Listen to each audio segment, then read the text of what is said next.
खुलुमबाय बड' लेटेस्ट आपडेटआव बयखौबो बरायबाय रादाबखौ फरायदों आं प्रमद खाख्लारिया।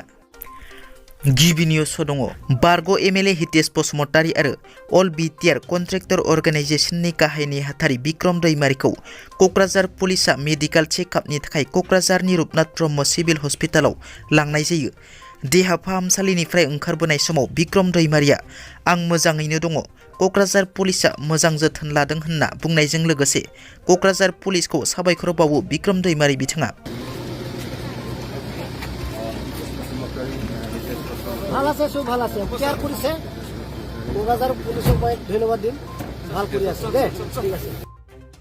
उत्तर प्रदेशआव सासे फोरोंगिरिया फरायसुलिनो लाभ लेटार लिरनायनि थाखाय एफआइआर थिसननाय जायो।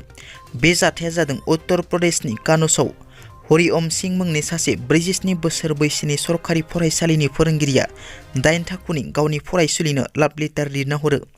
13 बोसोर बैसोनि 8 थाखोनि फरायसुलिखौ बे लाइजामखौ फरायनो होनायनि उनाव बिसिना गारनोबो होयो फोरोंगिरिया। बे जाथाया सोराङाव फैयो जेब्ला फरायसुलिया बेनि बागै गावनि बिमा बिफानो खिन्थायो। बिनि उनाव फरायसुलिनि बिफाया थानायाव फोरोंगिरिनि हेंथायै एफआइआर थिसननाय जायो। क'क्राझाराव दुंहाव थासारि बर' माहारियारि फरायसा आफाद BONSुआ क'क्राझाराव रेलि खालामदों। पुलिसनि हेंथायै BONSुनि गोख्रों सोमावसारनाय।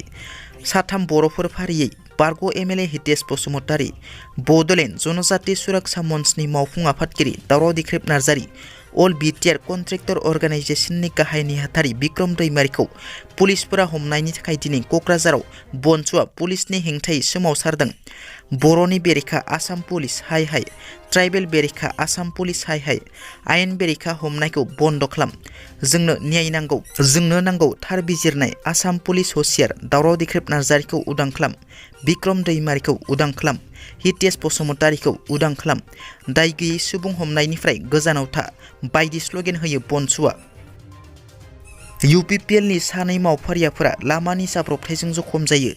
मिथिनो मोननाय बादिब्ला पाटगाव प्राइमारि कमिटिनि सानै इउपिपिएलनि मावफारियाफोरा आफ्लागाव कमिउनिटि हलाव खुंफुंनाय बनरगाव ब्लक इउपिपिएलनि बोसोरारि सावरायनाय हाबाफारियाव बाहागो लाहैनो थाखाय गंसे बाइकजों थांबाय थानाय समावनो गंसे एल्ट' गारिया उनफारसेनिफ्राय फैनानै सौख्लायफैयो। बे जाथायाव सानैबो इउपिपिएलनि मावफारिया प्रकाश बसुमतारी आरो उमेश उपाध्याया जखम जायो। जखम जानाय सानैखौ क'क्राझार आरएनबि सिभिल हस्पिटालाव थिसननाय जादोंमोन, नाथाय प्रकाश बसुमतारीखौ गोजौ फाहामथायनि थाखाय गुवाहाटी मेडिकेल कलेज एन्ड हस्पिटालाव थिसननाय जायो। बे जाथायखौ खौरां मोननानै एमएलए लरेन्स इस्लारि आरो इउपिपिएलनि माखासे दैदेनगिरिफोरा जखम जानाय सुबुंफोरखौ देहा फाहामसालियाव दावबायनानै खौरां लाहैयो। लावखार ओंखाम जानो थांनायाव गिख्रंथाव जाब्रबथायजों सानै सुबुंनि जिउ खहा जायो आरो सा 10आ गोब्राब जखम जायो। बे जाथाया करिमगन्ज जिल्लायाव सोमजिदों। बे गिख्रंथाव जाथाया जायो जेब्ला लावखार ओंखाम जानो थांनाय गारिया मोनाबिलि समाव रतबारि ओनसोलनि हाखराव गलाङो। मिथिनो मोननाय बादिब्ला गोबां लाइमोनफोरा हाइलाकान्दि जिल्लानि काटलिसिरा ओनसोलाव लावखार ओंखाम जानो थांदोंमोन। लावखार ओंखाम जाखांनानै फैफिनबाय थानाय समावनो बे जाथाया सोमजियो।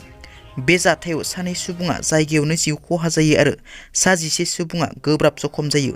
जिउ गोमानाय सानैखौ आफ्ताब उद्दीन लास्कार आरो बिश्वजित लहर होनना सिनायथिनाय जादों।